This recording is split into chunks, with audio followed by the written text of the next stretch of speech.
that time of year again, when a well-paid executive leaves the big city to go back to her small town and help her family's local candle business, and meets a travel writer who's renting a room at her family's house, which explains why he's haunting the place. He isn't a ghost, by the way. That's a completely different movie. Stay focused. But what's that smell?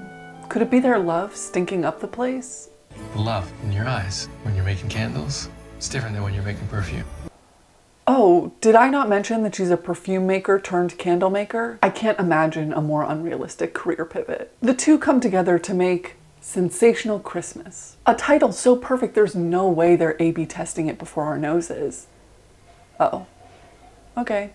But what's so great about all these small towns and these made-for-TV holiday movies is there is no small business too niche. These are small local economies that feel like someone typed rosebud ! For the entirety of the film. You make hot chocolate? That can be your business. You run a toy factory? Sure. You make custom ornaments? We already have 2, but we could use another. You run a Christmas tree farm year-round? Of course. You're a personal shopper? You're the backbone of this fictional economy. Sure, bankruptcy is always an imaginary consequence, but it never comes. Somehow these small towns have enough residents and tourists and anonymous elderly rich men who may or may not be Santa Claus to finance 2 hotels, 2 inns, 2 Christmas ornament shops, 2 bakeries, 2 farms, 2 chocolatiers. I think that if they saw a McDonald's, they would ask if Peter McDonald from down the road was branching out into the hamburger space. These are people who have never seen a Panera in real life because they're too busy eating baked goods at a bakery run by 3 Vanessa Hudgenses. But unlike You've Got Mail, where Tom Hanks single-handedly ruins the cutest children's bookstore and then gets the girl whose business he broke, in these Hallmark and Lifetime movies, the men are low-level capitalists with low-level depth. They make it clear they only want 2 things: a sign that says live, laugh, love, and a platonic kiss for Christmas. And his dreams can only come true because goddamn do these movies have a strong local economy. So today we're talking about Main Street and what these made-for-TV holiday movies are selling us. The thing I've read many times in these synopsises is she goes back to a place she swore she'd never return to, her hometown. These women come from the big city and then return back to their small town for circumstances they never could have imagined, going home for the holidays. But then when you get there, you think, this is a really nice tourist town. There are realistically many people who drive here from their actually rural towns to come to this small city which has many restaurants, bakeries, storefronts, and of course, a lighthouse to keep away the Krakens. I'm going to use A Sensational Christmas as our guiding light. That's an inside joke for the 15 people who've seen this movie. She comes back to her small town of Portsmouth, New Hampshire, to try and help her dead mom's candle company, which her dad just isn't good at. Speaking of, Dad, what's going on with these candles? I'm having trouble with the antique malls. Candles aren't turning out as well. Is everything okay? Of course, I just have to work out the kinks. Candle making is not in my DNA like you or your mother. Now, this small town is the 10th most populated city in New Hampshire and is a known tourist destination. Look at how many restaurant seats they have compared to residents. That's a lot of seats. But what makes some of these movies so successful is they make you feel like an insider in some of these towns. Our candle maker protagonist grew up here and knows the restaurant owner slash cider maker, and she spills said cider on the resort owner slash biggest candle buyer. They go to an antique dealer who knows her family story, and then a random lady's house who has a locket, and finally a bar that sells George Washington's eggnog and has a state-of-the-art archiving system. Yeah, my billing from the 1800s is just a mess. But it's clear that business is afoot.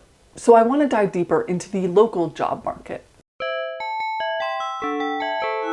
So I pulled some of the jobs from this year's releases of Lifetime and Hallmark Christmas movies. We've got an ornament maker, a cooking hotline operator, an evergreen tree botanist, a mechanic, a pizza shop owner, a lighthouse keeper, a groundskeeper, a soccer star, a chef, a pilot, an air traffic controller, an event planner, a real estate agent, a journalist, a writer, a tabloid writer, a mystery writer, a travel writer, a screenwriter, a copywriter. And then there's the biggest nepotism job available, Santa's son. You're not going to find that one on Indeed, but you might find it on Craigslist. The roles here are pretty idealistic, but they're jobs I've conceptually heard of. And sure, the ratios might be off, but I do know like 100 writers to every one mechanic, so maybe they're onto something. But in the Christmas TV movie universe, it seems like self-proprietorships and freelancers are succeeding. And even when these businesses are on the rocks, they're just one big ornament or candle or article sale away from being flush